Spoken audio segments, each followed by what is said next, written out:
Nouvelle attaque perpétrée par les Shebab au Kenya. Bilan, au moins 12 personnes tuées, dont 11 hommes et une femme.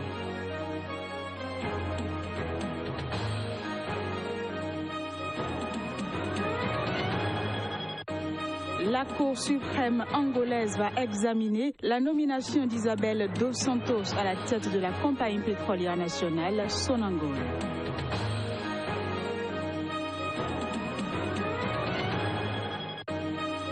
Au Bénin, symposium consacré à l'amélioration de l'accès à l'eau et l'électricité. Il réunit à Cotonou les experts du secteur pendant 3 jours.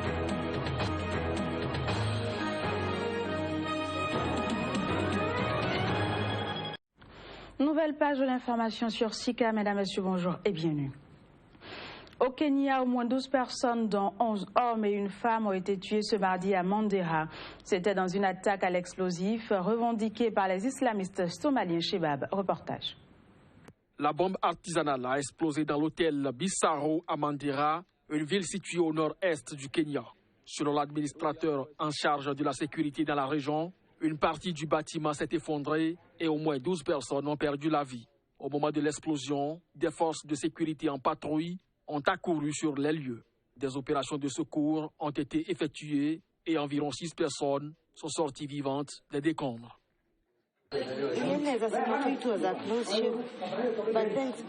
Je peux juste dire que j'ai été à 2 doigts d'y passer. Mais grâce à Dieu, je suis vivante. C'est par la grâce de Dieu que je suis maintenant capable de respirer et de parler. Je souffre de blessures mineures. On m'a tiré dessus à 3 reprises, puis quelques pierres sont tombées sur moi. Par la grâce de Dieu, je criais et les agents de KDF m'ont entendu et sont venus à mon secours.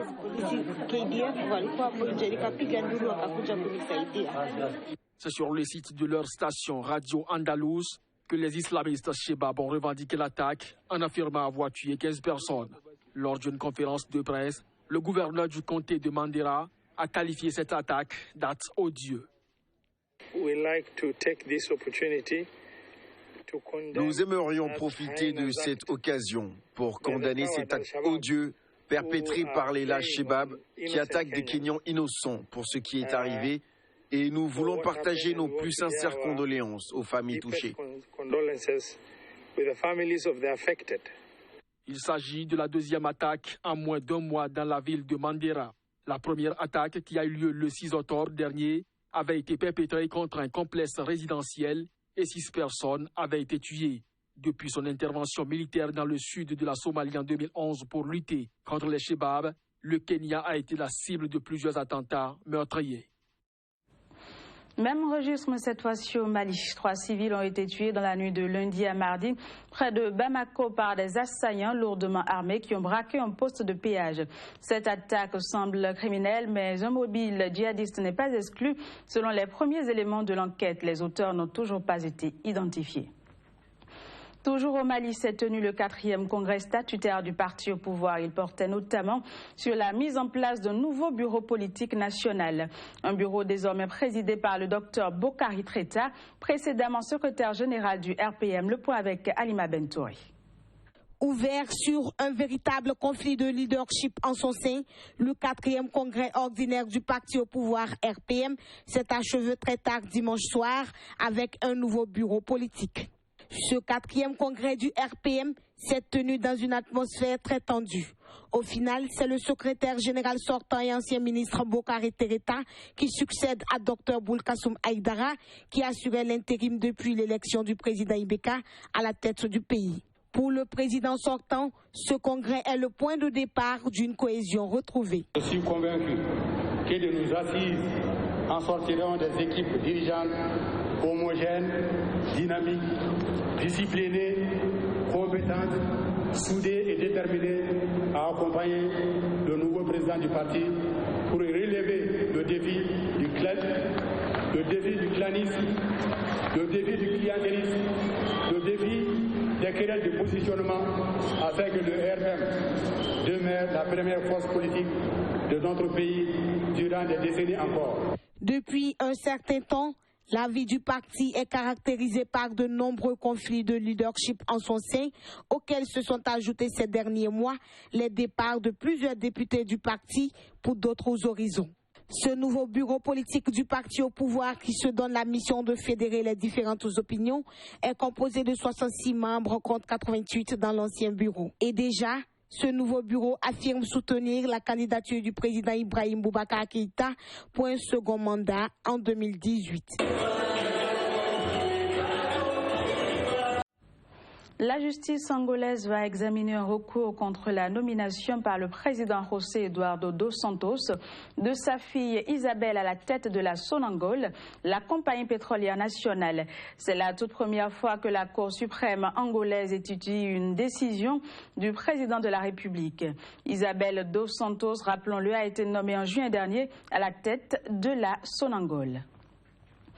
Sur conseil de ses avocats, l'ex-première dame ivoirienne Simone Gbagbo a refusé ce mardi de comparaître à son procès pour crime contre l'humanité.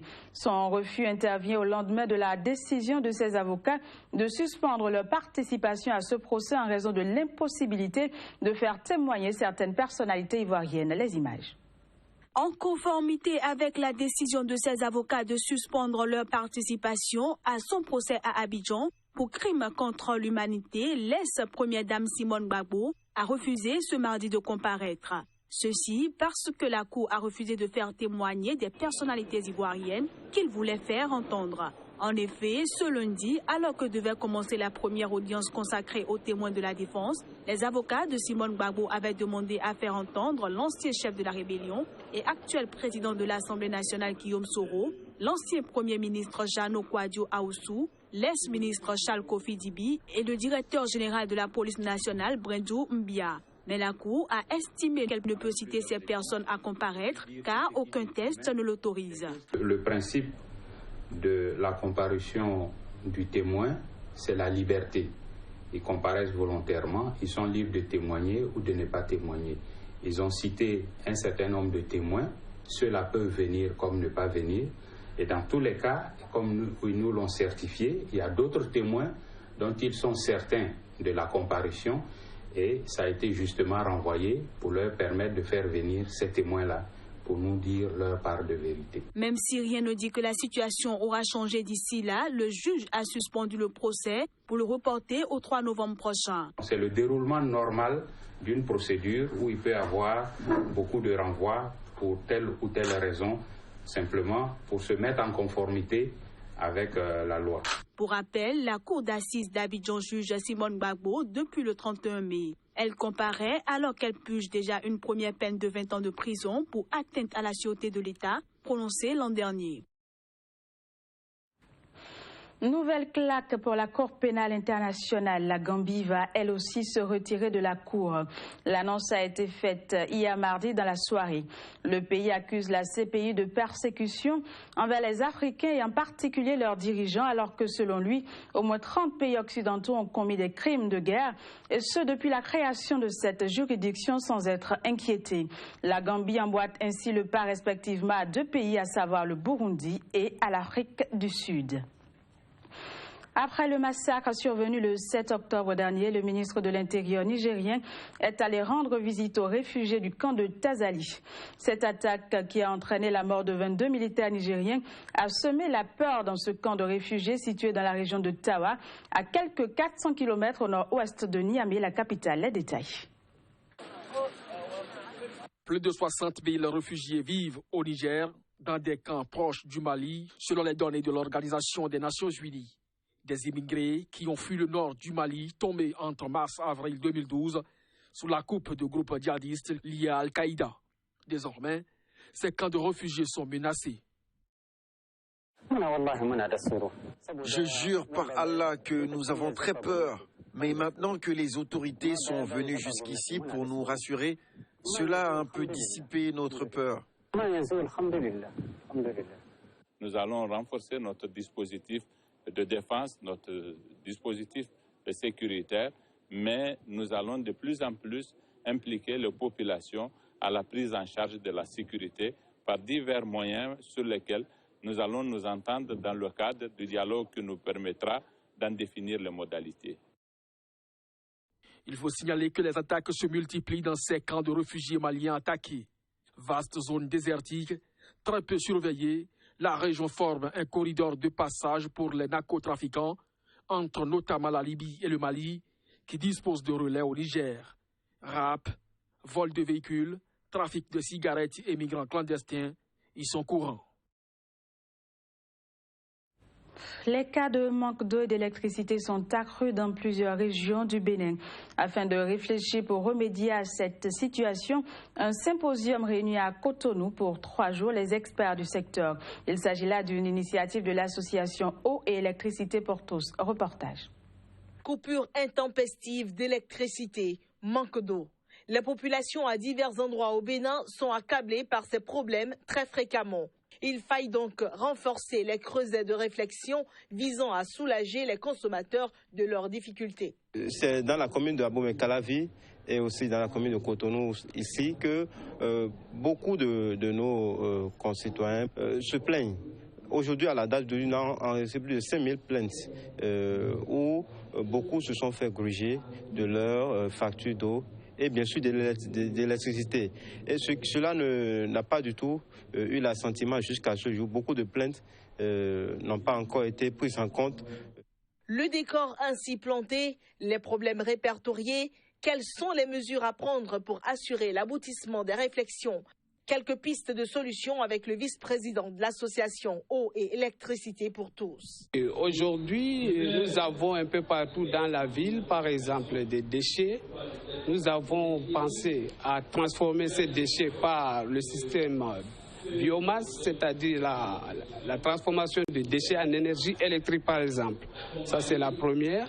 Mais la seconde chose, nous voulons installer une chaîne de fabrication des panneaux solaires pour finir avec les coupures d'électricité. Puisque nous avons du soleil, nous pouvons profiter du soleil que nous avons.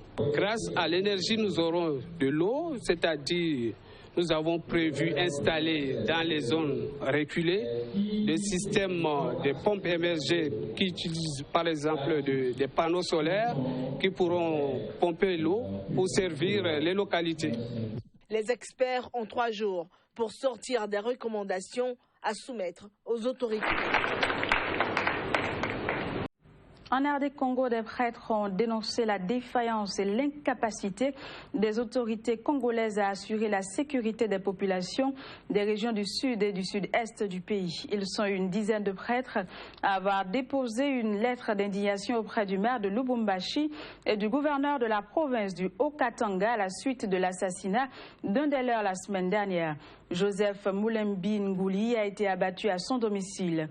L'Église a déposé une plainte auprès du parquet civil et de la justice militaire afin que les circonstances de l'assassinat du prêtre soient élucidées et que les auteurs de sa mort soient identifiés. Et c'est sur cette note que s'achève cette édition. Mesdames, Messieurs, merci de l'avoir suivi. Très bonne suite de programme sur Sika. À bientôt.